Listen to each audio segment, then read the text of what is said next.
नमस्कार दोस्तों। अभय चरणारविंद भक्ति वेदांत स्वामी प्रभुपाद आध्यात्मिक ज्ञान के क्षेत्र में एक प्रसिद्ध व्यक्ति ने पश्चिमी दुनिया में भक्ति योग की शिक्षाओं और भारत के प्राचीन ग्रंथों को लोकप्रिय बनाने में महत्वपूर्ण भूमिका निभाई।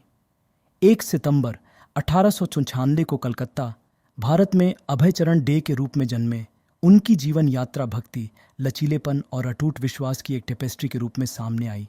ये बायोपिक इस आध्यात्मिक प्रकाशमान के जीवन, शिक्षाओं और विरासत की पड़ताल करती है। उनके प्रारंभिक जीवन, international society for Krishna consciousness ISKCON की स्थापना और दुनिया भर में लाखों लोगों पर उनके गहरे प्रभाव पर प्रकाश डालती है।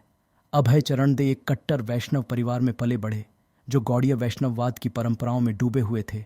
चैतन्य महाप्रभु की शिक्षाओं के शुरुआती संपर्क ने उनके भीतर आध्यात्मिक जिज्ञासा की चिंगारी प्रज्वलित कर दी। एक युवा लड़के के रूप में अभय ने तीव्र बुद्धि और आध्यात्मिक मामलों में गहरी रुचि प्रदर्शित की। उस समय के प्रमुख आध्यात्मिक नेताओं के साथ उनकी मुलाकात ने प्राचीन धर्म ग्रंथों में निहित गहन ज्ञान को समझने के उनके जुनून को और बढ़ा दिया। ज्ञान की खोज और अपनी संस्कृति के आध्यात्मिक खजाने को दुनिया के साथ साझा करने की इच्छा से अभय चरण डे ने कठोर अध्ययन और चिंतन किया। उनकी विद्वतापूर्ण गतिविधियां उन्हें गौड़ीय मठ तक ले गईं, जहां वे गौड़ीय वैष्णव परंपरा के एक प्रमुख आध्यात्मिक शिक्षक भक्ति सिद्धांत सरस्वती ठाकुर के शिष्य बन गए। इस सहयोग ने अभय के जीवन में एक महत्वपूर्ण मोड़ ला दिया, जिसने विश्व स्तर पर कृष्ण चेतना के संदेश को फैलाने के उनके मिशन को आकार दिया।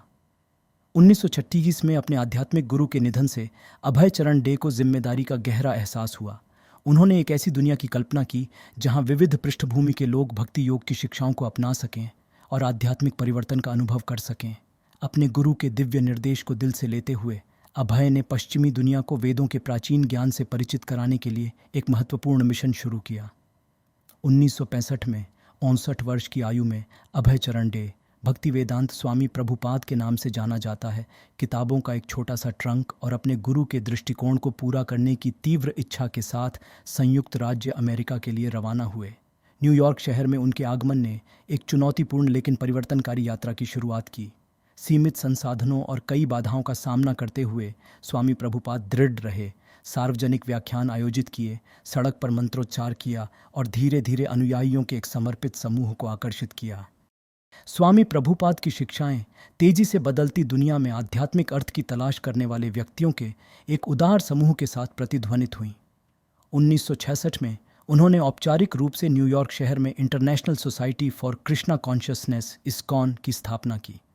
आंदोलन ने तेजी से गति पकड़ी, जिससे ऐसे अनुयायी आकर्षित हुए जिन्होंने आध्यात्मिक ज्ञान प्राप्त करने के साधन के रूप में भक्ति योग के सिद्धांतों और हरे कृष्ण मंत्र के जाप को अपनाया। इस्कॉन के प्रारंभिक वर्ष वित्तीय संघर्षों, सांस्कृतिक संघर्षों और पश्चिमी दर्शकों को पूर्वी आध्यात्मिकता से परिचित कराने की अंतर्निहित चुनौतियों से चिह्नित थे। हालांकि स्वामी प्रभुपाद अपनी प्रतिबद्धता पर दृढ़ रहे। अपने गतिशील नेतृत्व, करिश्माई उपस्थिति और अटूट विश्वास के माध्यम से उन्होंने चुनौतियों का सामना किया और वैश्विक स्तर पर इस्कॉन की पहुंच का विस्तार किया। स्वामी प्रभुपाद का विपुल लेखन उनकी विरासत की आधारशिला बन गया। बढ़ते वैश्विक आंदोलन के प्रबंधन की कठिन समय सारणी के बावजूद उन्होंने भगवद गीता और श्रीमद् भागवतम सहित कई प्राचीन ग्रंथों का अनुवाद और टिप्पणी की। कई भाषाओं में अनुवादित उनकी पुस्तकें दुनिया भर में आध्यात्मिक साधकों के लिए प्रेरणा और मार्गदर्शन का स्रोत बनी हुई हैं। भक्ति वेदांत स्वामी प्रभुपाद की शिक्षाओं का प्रभाव भौगोलिक और सांस्कृतिक सीमाओं को पार कर गया। दुनिया भर में इस्कॉन केंद्र तेजी से बढ़े और हरे कृष्ण मंत्र एक वैश्विक घटना बन गया। स्वामी प्रभुपाद द्वारा प्रज्वलित आध्यात्मिक पुनर्जागरण ने दर्शन, संगीत, कला और साहित्य सहित विभिन्न क्षेत्रों को प्रभावित किया। उनके शिष्यों, जिन्हें प्रभुपाद के योद्धा के रूप में जाना जाता है, ने उनकी दृष्टि को आगे बढ़ाने और इस्कॉन की पहुंच का विस्तार करने में महत्वपूर्ण भूमिका निभाई। 1970 के दशक के अंत में स्वामी प्रभुपाद के स्वास्थ्य में गिरावट आने के कारण उन्होंने 14 नवंबर 1977 को भारत के वृंदावन में अपने निधन तक यात्रा करना, पढ़ाना और प्रेरित करना जारी रखा। उनके जाने से एक युग का अंत हो गया, लेकिन उनकी विरासत कायम रही। इस्कॉन आंदोलन लगातार फलता फूलता रहा और स्वामी प्रभुपाद की शिक्षाएं दुनिया भर में लाखों अनुयायियों का मार्गदर्शन और प्रेरणा देती रहीं। भक्ति वेदांत स्वामी प्रभुपाद की जीवन यात्रा आध्यात्मिक समर्पण की परिवर्तनकारी शक्ति और सांस्कृतिक और सामाजिक बाधाओं को पार करने की क्षमता का प्रतीक है।